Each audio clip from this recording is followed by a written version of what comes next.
Tikus tu kecil tau, tapi virus dia boleh jadi masalah yang sangat besar.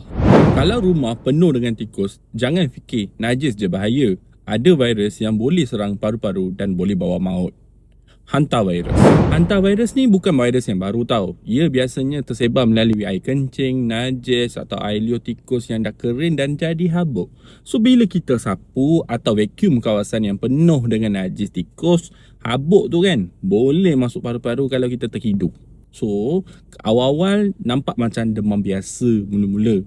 So selalunya dia akan jadi demam, sakit badan, penat dan pening.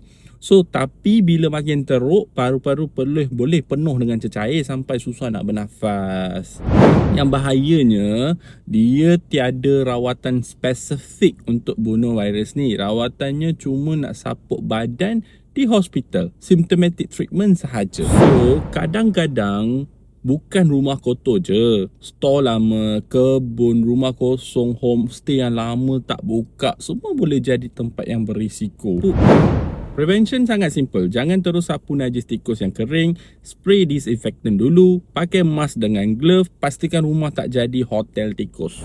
Tikus tu kecil tau, tapi virus dia boleh jadi masalah yang sangat besar.